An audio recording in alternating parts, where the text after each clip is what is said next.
दोस्तों नमस्कार, मैं हूं प्रकाश चंद्र और आप देख रहे हैं युवा शक्ति न्यूज। हर खबर पैनी नजर। दोस्तों हमारे खास कार्यक्रम शख्सियत में आज एक और ऐसे व्यक्तित्व से आपको मुलाकात करवाएंगे जिनका नाम ही काफी है।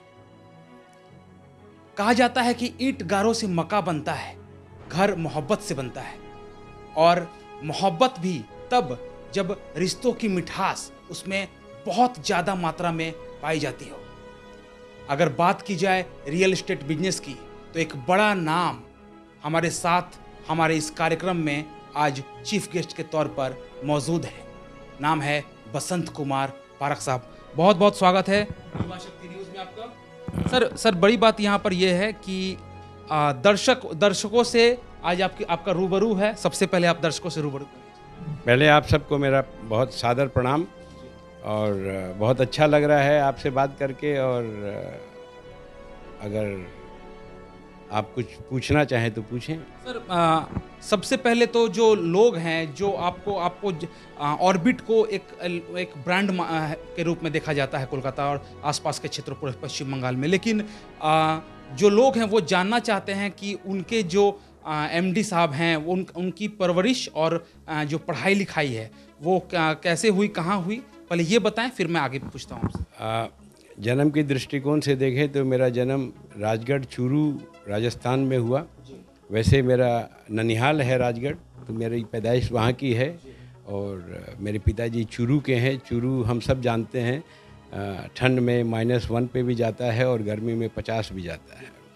तो वहाँ पर जन्म हुआ। लेकिन अगर वैसे देखा जाए तो मैं बड़ा कलकत्ते में ही हुआ। मेरी शुरू की जो स्कूलिंग है वो भी कलकत्ते की हुई। बीच में 2 साल पटना में, क्योंकि मेरे पिताजी बिरला में काम किया करते थे, तो वो 2 साल के लिए पटना सिटी गए थे, तो वहाँ पर भी 2 साल बीता। बट उसके पहले और उसके बाद जो भी मेरा वो पढ़ने का सफ़र रहा, स्कूल का कहें या कॉलेज का रहे, वो कलकत्ते से हुआ। सर मैंने पहले भी दर्शकों को कहा कि ईंट गारों से मका बनता है, घर मोहब्बत से बनता है, और जिस प्रकार से ऑर्बिट लगातार ये रियल एस्टेट में नाम कर रहा है, जिस प्रकार से अपना एक अस्तित्व बना कर रख दिया, ये कहीं ना कहीं रिश्तों की मिठास जो आप लोग कहते हैं वो उस पूरे कंपनी पर दिखाई पड़ती है। क्या कहेंगे इस बारे में आप? देखिए, हम इंसान हैं, जानवर भी रिश्ते निभाते हैं और हम तो इंसान हैं। भगवान ने अगर हम कहें तो सृष्टि में अगर संपूर्ण किसी को बनाया तो हम बोलते हैं वो इंसान है। तो अगर जीव जंतु में रिश्तों के प्रति महत्व है तो इंसान के प्रति तो और ज़्यादा होना चाहिए। क्रमशः हम इस पे कम होते जा रहे हैं। लेकिन अपनी हिंदुस्तानियों की अगर मैं कहूँ स्पेशली, तो हमारी धरोहर रही है रिश्ता, अनेक रिश्ता, एक में अनेक रिश्ता, एक से होता अनेक रिश्ता। तो रिश्ता हमारी धरोहर है। और मैं ये भी समझता हूँ कि घर जहाँ होता है वहीं से रिश्तों की शुरुआत भी हुआ करती है। तो हम घर बनाते हैं, लोग कहते हैं कि हम मकान बनाते हैं। ये बात भी कह लें कि हम मकान बनाते हैं। आप जब वहाँ रहते हैं तो वो घर बनता है। तो हम भी प्यार से बनाते हैं, उस प्यार को और आप निखारते हैं वहाँ रह के। तो रिश्ते ज़िंदगी के हर राह पे बहुत महत्वपूर्ण होते हैं और वही असली पूंजी है, वही असली कमाई भी है। और मैं ये समझता हूँ कि हम ईंट लगाएं, उसके अंदर सीमेंट लगाएं, उस पर प्लास्टर करें, लेकिन कहीं ना कहीं अगर उसमें इमोशंस हैं रिश्तों के प्रति, जो ले रहे हैं उनके प्रति या जो भी उसके साथ हैं उनके प्रति, तो मैं समझता हूँ कि वो एक अलग सेटिस्फैक्शन का कारण होता है। सर एक सवाल मेरे मन में भी आता है कि जब ऑर्बिट घर बनाने चलती है तो एक इंसान के ज़िंदगी में हम लोग देखते हैं कि एक घर का सपना होता है कि एक ऐसा घर हो जो पूरी तरह से मेरे मन मुताबिक हो। और जब हम लोग ने रियल एस्टेट बिजनेस की तमाम लिस्ट को खंगाली तो उसमें हम लोगों ने पाया कि किस प्रकार से ऑर्बिट जो है वो लोगों की आकांक्षाओं पर, आशाओं पर पूरी तरह से खड़ा उतर रहा है। जब ये बात आप सुनते हैं, आप अपने लोगों के माध्यम से सुनते हैं, मीडिया के माध्यम से सुनते हैं, या फिर जो लोग आपके साथ बिजनेस कर रहे हैं उनके माध्यम से सुनते हैं कि बहुत अच्छा काम चल रहा है, तो सर कैसा फील कैसा? देखिए, कमाई, सच्ची कमाई ये है। बाकी जो अगर हम कमाई को सोचते हैं वो ज़िंदगी में कम होती है, बेसी होती है, बेसी होके फिर कम होती है, कम होके फिर बेसी हो सकती है। लेकिन आपकी जो सच्ची कमाई है, वो कमाई है आपकी गुडविल की, प्यार की, और ख़ासकर रियल एस्टेट में जो लोग आपके ऊपर अंधविश्वास करके, मैं यूँ कहूँ, आपके फ्लैट खरीदते हैं, जब बुकिंग करते हैं तो वो विश्वास पे करते हैं, और विश्वास एक दिन पे नहीं आता, वो धीरे धीरे क्रमशः आता है। और अगर लोग ये समझते हैं कि आज हम उस लायक हुए हैं कि लोग हम पे विश्वास कर सकें, तो ये क्रेडिट मुझे नहीं जाता है, मेरे ग्रुप को नहीं जाता है, ये उन सबको जाता है जिन्होंने, मैं समझता हूँ, बूंद बूंद डाल करके ये सागर बनाया। तो ये क्रेडिट उनका है। हमारे में अगर एक ये कहें, जैसे आपने शुरू में रिश्तों की बात कही, तो कहीं न कहीं से रिश्तों की शुरुआत होती है। तो हम जब कोई मकान बनाना शुरू करते हैं और वहाँ पर बायर लेते हैं, तो हम उनसे डायरेक्ट बात करते हैं। ये हमारा सबसे बड़ा, मैं यूँ कहूँ कि हमें थोड़ा लोगों से अलग बनाता है। सब करते होंगे, मैं भी करता हूँ। मेरा 1:1 इंटरेक्शन रहता है मेरे बायरों से।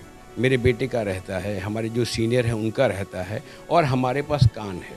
गलतियाँ सब करते हैं, हम भी करते हैं, लेकिन हम सुनते हैं और सुनकर उन गलतियों को सुधारने की कोशिश करते हैं। और हमारे जो बायर हैं वो क्या चाहते हैं, ये सुनकर हम उसे पूरा करने की कोशिश करते हैं। जो हमारे फ्लैट बायर होते हैं ना, उनकी आकांक्षाएं बहुत बड़ी नहीं होती हैं। वो सुनना चाहते हैं कि मेरी बात कोई सुन के उसको एड्रेस कर रहा है कि नहीं। अगर हम उतना कर भी पाते हैं तो मुझे लगता है कि वो आपकी गुडविल में 4 चांद लगाते हैं। ये बहुत ज़रूरी है। आज के समय में लोग कहते हैं आप सोशल मीडिया पे रहें, कोई कहता है फेसबुक में रहें, ट्विटर पे रहें, इस पे रहें, उस पे रहें, सही है। लेकिन जो 1:1 कांटेक्ट होता है, उससे जो इमोशन बढ़ते हैं, सेटिस्फैक्शन बढ़ता है, वो आपका खाली डिजिटल से नहीं बढ़ता है। तो मैं समझता हूँ कि हमारे ग्रुप का, अगर यूँ कहें, थोड़ा सा भी अगर कुछ लोग जानते हैं तो उसका श्रेय मैं समझता हूँ इसी चीज़ को जाता है कि हम संपर्क रखते हैं और रखना चाहते हैं। दर्शकों, आप जो भी इस वक्त हमारे चैनल को देख रहे हैं, जिन्होंने अभी अभी चैनल को ट्यून किया है, उनके जानकारी के लिए बता दें कि बसंत कुमार पारख साहब हमारे साथ आज हमारे साथ खास मुलाकात में हैं। और मैं आपको एक बात बता दूं कि ऑर्बिट समूह जो है वो इसलिए बहुत ज़्यादा फेमस है क्योंकि अगर आप जब फ्लैट खरीदने जाएं, जब अपने लिए अपने ज़िंदगी की सबसे बेशकीमती चीज़ घर खरीदने जाएं, अपने सपने को पूरा करने जाएं, उस वक्त आप अगर विभिन्न कंपनियों के मार्फत से जाते हैं तो शायद उसके जो बॉस हैं, उसके जो एमडी हैं, वो शायद आपसे मुलाकात ना हो। लेकिन बसंत जी एकमात्र ऐसे एमडी हैं, इतने बड़े रियल एस्टेट कंपनी चलाते हैं, बावजूद इसके अगर आप चाहें तो इनसे 1-to-1 बैठकर एक टेबल पर बातचीत कर सकते हैं। यही इस व्यक्ति को सबसे ज़्यादा अलग बनाता है इस पूरी दुनिया में। सर, जब एक आम आदमी आके आपसे बोलता है कि मुझे फ्लैट लेना है, मुझे ऐसा चाहिए, वैसा चाहिए, वो आपसे सीधा आकर मुलाकात करता है, ये तो सर आपका बहुत बड़ा बड़प्पन है। सर आप उसको कैसे बोल सकते हैं वो आम है? जब वो हमारे पास आता है तो वो आम नहीं, वो खास होता है। उसको आम आप नहीं बोल सकते हैं। वो ज़िंदगी की एक पूंजी लगाता है, वो अपने सपनों का घर लाता है, उसके परिवार के सपने वहाँ से जुड़े रहते हैं। और सबसे बड़ी बात यह है कि वो हमारे पास आया हमसे फ्लैट खरीदने, वो हमारा ब्रेड एंड बटर है। वो हमसे जब फ्लैट खरीदता है तो हमारा परिवार, हमारा व्यापार उससे चलता है। तो हमारा दायित्व होता है कि जो आपको रोटी दे, मेरे लिए तो वो अन्नदाता हुआ ना, वो समझता है कि वो मेरे से फ्लैट खरीद रहा है। हम बहुत बड़े हैं, हम बड़े नहीं, बड़ा वो है। ये दृष्टिकोण की बात है। तो अगर ये दृष्टिकोण अगर हम व्यापार में और व्यवहार में लेके चलते हैं तो मेरे को लगता है कि आप बहुत पैसे से बहुत बड़े हों या ना हों, मैं समझता हूँ कि लोग आपको भरपूर प्यार जरूर करेंगे। तो सुना दर्शकों आपने कि क्या कह रहे हैं बसंत कुमार पारख साहब। इनके बारे में मैं एक बात और बता दूं कि ग्रीन इनिशिएटिव जो कोलकाता में लिया जा रहा है, आई लव कोलकाता, इसके बारे में तमाम जानकारी अब आगे वो देंगे। आई लव कोलकाता का शुरुआत हुआ मेरा बड़ा बेटा अरिहन। तो हम लोग ऐसे एक दिन बात कर रहे थे तो ऐसे ही मन में आया कि भाई जिस सिटी ने आपको इतना कुछ दिया, जब आप यहाँ पढ़ लिख के बड़े हुए, तो हमने इस सिटी को क्या दिया? इसने हमें रिश्ते दिए, इसने हमें व्यापार दिया, हम यहाँ रहे। तो ये हमारी कर्म भूमि है। तो इस कर्म भूमि को हमने क्या दिया? आपको अगर सामर्थ्य बनाया है तो कुछ वापस आप लौटाएं। अगर नहीं लौटा सकते हैं धन से, तन से, तो कम से कम मन से लौटाएं।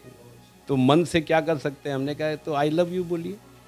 आप तो अपने परिवार वालों को बोलते हैं, मित्र को बोलते हैं, अपने भाई बहन सबको बोलते हैं आई लव। कितना अच्छा लगता है ना। तो हम लोग क्यों नहीं बोल सकते हैं आई लव कोलकाता? तो वहाँ से ये आई लव कोलकाता की, मैं यूँ कहूँ कि सृजनात्मक सोच की सृष्टि हुई और क्रमशः उसको लेके आगे बढ़ने का प्रयास है। पहले प्रयास में ये है कि कलकत्ता म्यूनिसिपल कॉरपोरेशन के साथ 2-3 ग्रीन पैचेस का हम लोग मेंटेनेंस कर रहे हैं। एक ताज बंगाल के सामने है, एक बेल्वेडियर रोड जो अपने भवानी भवन के बगल का स्ट्रेच है वहाँ कर रहे हैं। 1-2 और प्रकल्प लेने वाले हैं, आप थोड़े दिनों में ही देखेंगे कि वहाँ पर भी हम उस पैच को लेके और ग्रीन बनाएंगे, क्लीन बनाएंगे। और ये ज़रूरी भी है। इससे एक शहर के, उसको हम क्या कहें, एक ब्यूटिफिकेशन होता है, सौंदर्यकरण होता है, प्लस इन्वायरमेंट ग्रीन होना चाहिए। हमें ग्रीन की कितनी ज़रूरत है ये पिछले 2 साल के कोविड काल में हमने देखा। इस 2 साल में हमने नेचर को इतने बढ़िया से देखा, हमने उगते हुए सूरज को, पंछियों को, ऐसे आकाश को देखा। तो मुझे लगता है कि हम जितने भी हैं, जितना भी हो सके, हमें कुछ ना कुछ हमारी जन्मभूमि और हमारी कर्म भूमि के लिए करना चाहिए। और अगर कुछ सार्थक रूप से नहीं करें तो सबसे बड़ा जो सार्थक रूप मुझे समझ में आता है कि आप कहिए कि आई लव कोलकाता, या आप जहाँ के भी हैं आप वहाँ के बारे में कहें, तो ये एक चेन बनती है। और इस चेन बनने से मुझे लगता है कि हमारा जो आपसी संबंध का वातावरण है वो और सुदृढ़ होगा और बहुत अच्छा रहेगा। तो कहीं ना कहीं सर जो वातावरण है वो तो प्रदूषण मुक्त होगा ही, लेकिन जो इसमें फिर से मैं कहूँगा कि रिश्तों की जो मिठास की बात आप कह रहे हैं वो भी कहीं ना कहीं आई लव कोलकाता में घुल रहा है, आपको ऐसा लग रहा है? देखिए, रिश्ते तो सब जगह हैं। आई लव हम क्यों नहीं बोलेंगे? जिस शहर ने, मैं एक दिन कह रहा था, बहुत लोग थे, नाम नहीं लूँगा, मैं उस समय ये कह रहा था कि जिस जगह ने आपको इतना कुछ दिया, हम उसको क्या दे रहे हैं? चाहे व्यापारी हो या किसी क्षेत्र के हो, हमें कुछ ना कुछ वापस तो देना चाहिए। क्यों नहीं दे रहे? हम कहते हैं कि मेरे पास बहुत नहीं है, बहुत की ज़रूरत भी नहीं है। थोड़ा सा करें, बूंद बूंद से सागर बनता है। ये एक सोच है। एक मैं समझता हूँ कि जिसको हम कह सकते हैं ना, ये कड़ी बनेगी। अगर सब इसमें क्रमशः अगर धीरे धीरे जुड़ पाएंगे तो आप देखेंगे कि संबंधों का तो जो शरबत बनेगा वो तो मीठा बनेगा ही, और आपस का मतभेद जो है वो ख़त्म हो जाएगा। ये ज़रूरी है। खाली सरकार का ही काम नहीं होता है कि शहर का रूपांतरण करना, खाली गवर्नमेंट का ही काम नहीं है कि गंदगी को हटाना। हमारा भी दायित्व बनता है कि हम जितना भी हो सकें उसका साथ दें। हाँ, ये अलग बात है, अगर वो नहीं करते, हमें बात अपनी दृढ़ता से रखना चाहिए। मैं ये नहीं कहता हूँ कि नहीं रखना चाहिए, लेकिन उसके साथ हमें अपना जो दायित्व है वो भी मुझको लगता है कि कहीं ना कहीं निभाना चाहिए। दोस्तों, हमारे साथ इस वक्त बसंत कुमार पारक साहब हैं। सर, जब एक व्यक्ति एक मुकाम पर पहुंच जाता है तो उस डिपार्टमेंट या उस फील्ड से बहुत सारे लोग उन्हें देखते हैं और उनके बारे में बहुत ज़्यादा जिज्ञासा हो जाती है। बहुत सारे ऐसे हमारे पास बहुत सारे फ़ोन भी आते हैं, बहुत लोग हमसे बातचीत करते हैं जो इस रियल एस्टेट फील्ड से जुड़े हुए हैं। उन युवाओं को प्रबंध निदेशक ऑर्बिट के क्या संदेश देना चाहेंगे, थोड़ा बताइए, जो इस बिजनेस में हाथ आजमाना चाहते हैं या फिर आपको देख रहे हैं, आपको शिक्षा का स्रोत, आपको प्रेरणा का स्रोत मान रहे हैं? मुझे लगता है कि सबसे बड़ी बात ये है कि honesty, sincerity and hard work, इसके साथ रिलेशनशिप, ये बहुत ज़रूरी है। लोग अक्सर ये कहते हैं, खासकर ये कहते हैं कि रियल एस्टेट बिल्डर आदमी अच्छे नहीं होते हैं। मैं ये समझता हूँ कि वक्त बदल रहा है, उसके साथ परिवर्तन भी होगा, चिंताधाराएं भी बदलेंगी। यंगर जनरेशन में मैंने देखा है लोभ कम है, लेकिन किसी भी आप क्षेत्र में हो, चाहे वो रियल एस्टेट में हो या किसी क्षेत्र में हो, सिंसियरिटी, ऑनेस्टी, हार्ड वर्क और रिलेशनशिप का कोई पर्याय नहीं है, ये तो रखना ही होगा। सफलता भाग्य से मिल सकती है, सफलता के और भी कई कारण हो सकते हैं, लेकिन अगर आप इस सही पथ पे चल रहे हैं तो अपने गंतव्य स्थान पर आप पहुंचेंगे। आज नहीं तो कल। ट्रेन अलग अलग स्पीड की चलती है, कोई जल्दी पहुंचता है, कोई देर से पहुंचता है, लेकिन आप सही अगर मार्ग पे हैं और सही लोगों के साथ हैं तो अपने गंतव्य स्थान पे आप पहुंचेंगे एक साथ, बहुत आनंद से। सर, हमसे बात करने के लिए आपका बहुत बहुत धन्यवाद और बेशकीमती समय आपने दिया युवा शक्ति को, उसके लिए बहुत बहुत आपको धन्यवाद। मन भरा नहीं है, न दर्शकों का मन भरा है और न ही मेरा खुद का मन भरा है, इसलिए आप और अगर कुछ संदेश देना चाहें युवा शक्ति की टीम। मेरा एक ये मानना है, जैसे मैंने कहा, अगर आपको ईश्वर इस लायक बनाता है कि आप कुछ कर सकें तो हम सबका ये दायित्व होना चाहिए कि हम अपने समाज के लिए कुछ न कुछ कर सकें, चाहे तन से करें, चाहे धन से करें, चाहे मन से करें। अलग अलग लोग अलग अलग हिसाब से करते हैं। धन को मैं सबसे पीछे मानता हूँ। तन होना चाहिए, वो सबसे कठिन है। मन होना चाहिए, फिर धन होना चाहिए। लोग धन की पूजा ज़्यादा करते हैं, धन की ज़रूरत है, धन की इम्पोर्टेंस है, लेकिन खाली धन से नहीं होता है। बट फिर भी जो जैसा भी कर सके, मैं समझता हूँ समाज के प्रति, देश के प्रति हमारा एक दायित्व बनता है, उस दायित्व का निर्वहन करना चाहिए। और मैं हमारे क्षेत्र के क्यों, जो भी हैं, चाहे यंगर जनरेशन हो या कोई भी जनरेशन हो, हमारा दायित्व बनता है कि हम जो भी कमाते हैं उसमें से कुछ ऐसा होना चाहिए जो समाज के काम आ सके। सर, इतनी बेशकीमती सुझाव और इतने बेशकीमती शब्दों के लिए आपका बहुत बहुत धन्यवाद, और ये समय दिया आपने युवा शक्ति की टीम को, इसके लिए आपका बहुत बहुत धन्यवाद। और दर्शकों, आप लोग देखते रहिए युवा शक्ति न्यूज़, हर खबर पैनी नजर। अपने इलाके की खबरों को जानने के लिए युवा शक्ति चैनल को सब्सक्राइब करें।